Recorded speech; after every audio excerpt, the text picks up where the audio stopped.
17살에 밀크티 매장에서 일하던 소년이 있었습니다. 그가 학업보다 먼저 배운 건 생계였죠. 처음 익힌 건 경영학이 아니라 컵 씻는 방법이었는데요. 손님이 몰리면 컵을 넘기고 문 닫을 시간이 되면 바닥을 닦던 소년. 그런데 10여 년 뒤 이 소년은 자기 브랜드를 미국 나스닥에 올렸습니다. 상장 당시 기업 가치 약 8조 원. 그 브랜드가 바로 차지입니다. 밀크티 파는 회사가 어떻게 8조짜리 기업이 되었는지 오늘은 중국판 스타벅스, 차지 이야기를 해보겠습니다. 차지의 CEO 장진재는 우리가 흔히 떠올리는 스타트업 창업자와는 거리가 멉니다. 좋은 대학을 나오고 해외 MBA를 밟은 사람도 아니었죠. 그에게는 매장이 학교였습니다. 손님이 언제 몰리는지, 메뉴가 많아지면 주방이 왜 꼬이는지, 맛이 지점마다 달라지면 브랜드가 어떻게 흔들리는지 그걸 매일 몸소 배웠습니다. 책상 위에서 배운 경영학은 아니었지만 매장 바닥에서 배운 장사였습니다. 그리고 이 경험은 나중에 차지의 뼈대가 되었죠. 차지가 처음 시작된 곳은 중국 윈난성입니다. 윈난은 중국에서도 차로 유명한 지역인데요. 보통 중국차라고 하면 조금 오래된 이미지를 떠올립니다. 찻잔과 다도, 젊은 사람들이 길거리에서 들고 다니며 사진 찍는 음료와는 조금 거리가 있어 보이죠. 하지만 차지는 이 오래된 차를 완전히 다르게 포장했습니다. 전통차를 기반으로 하되 매장은 깔끔하고 고급스럽게 만들었고 컵 디자인은 SNS에 올리기 좋게 만들었습니다. 차는 오래됐지만 브랜드를 젊게 만든 것이죠. 차지는 보통의 버블티와는 조금 다른데요.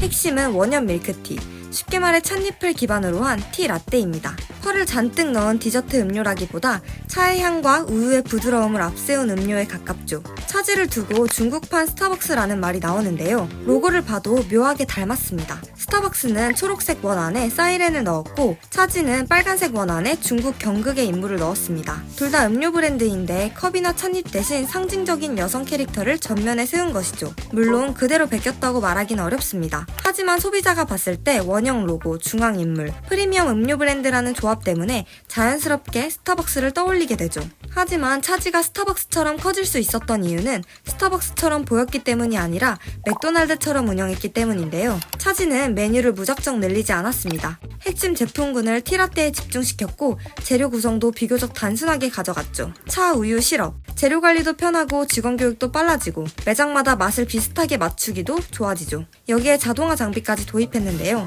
일부 제조 공정에서는 음료 한 잔을 8초 만에 만들 수 있다고 합니다. 소비자에게는 프리미엄 이미지를 보여주고 안에서는 맥날처럼 굴리는 회사. 이것이 차지가 짧은 시간 안에 커질 수 있었던 이유이죠. 차지의 2024년 매출은 약 124억 위안, 우리 돈으로 2조 원대까지 커졌고 순이익도 25억 위안을 넘겼습니다. 2025년 나스닥 상장 당시에는 전 세계 약 6,700개 매장을 운영했고 2026년 1분기에는 7,500개가 넘는 매장 네트워크로 커졌습니다. 그리고 이제 그 브랜드가 한국에 들어왔는데요. 처음 문을 연 곳은 강남 용산 신촌이었습니다. 매장 문을 연 순서를 보면 꽤나 전략적인데요. 먼저 강남은 한국에서 새로운 브랜드가 존재감을 보여주기 가장 좋은 무대입니다. 유동인구도 많고 SNS 반응도 빠르고 소문이 퍼지기 좋습니다. 한국의 첫인상을 강하게 남길 수 있는 쇼룸 같은 역할을 하죠. 그 다음은 용산입니다. 용산 아이파크몰은 쇼핑, 영화, 데이트, 가족 단위 방문객이 섞이는 곳인데 강남이 브랜드를 과시하는 자리라면 용산은 쇼핑몰 안에서 자연스럽게 팔릴 수 있는지를 테스트하는 겁니다. 그 다음 신촌은 대학생과 20대가 많은 상권인데요. 새로운 브랜드가 젊은 층에게 얼마나 빨리 퍼지는지를 보기 좋은 곳입니다.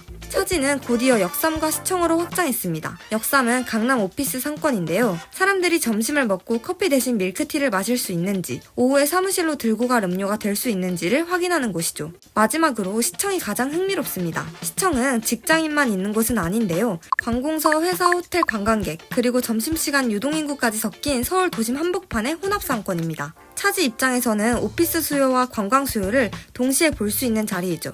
차지의 매장 위치를 보면 서울 상권을 하나씩 시험해보는 것처럼 보입니다. 그렇다면 왜 하필 한국일까요? 한국은 음료 브랜드에게 쉬운 시장이 아닙니다. 카페가 정말 많죠. 스타벅스도 있고 공차도 있고 메가커피, 컴포즈, 백다방까지 저가커피 브랜드도 강합니다. 디저트 유행도 빠르게 바뀌는데요. 처음엔 줄을 서다가도 금방 다른 브랜드로 넘어가죠. 하지만 바로 그 점 때문에 한국은 테스트하기 좋은 시장이기도 합니다. 트렌드 반응과 SNS 확산이 빠르고 상권별 소비자 성격도 뚜렷한데요. 한국에서 통하면 차지 입장에서는 꽤 좋은 메시지를 만들 수 있습니다. 한국 같은 까다로운 시장에서도 통했다. 이 이야기가 만들어지는 것이죠. 특히 중국 브랜드가 한국에 한국에서 프리미엄 이미지를 얻는 건 쉽지 않은데요. 가성비는 인정받을 수 있어도 고급스럽다는 인식을 얻는 건 훨씬 어렵죠. 그래서 차지의 한국 진출은 중국 브랜드가 한국에서도 프리미엄으로 받아들여질 수 있는지 보는 중요한 시험대입니다. 차지가 꿈꾸는 건 밀크티 프랜차이즈가 아니라 사실 글로벌 음료 브랜드에 가깝습니다. 매장에서는 티라떼를 팔고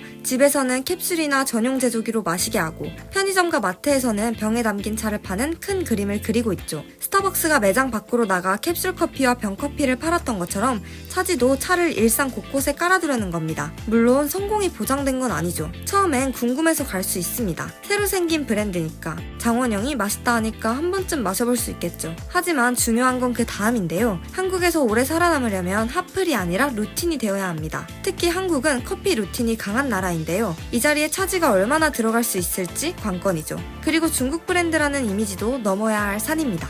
중국판 스타벅스라는 별명이 그저 마케팅 문구로 끝날지 아니면 정말 글로벌 차 브랜드의 시작이 될지 차지의 한국 실험은 이제 막 시작되었습니다.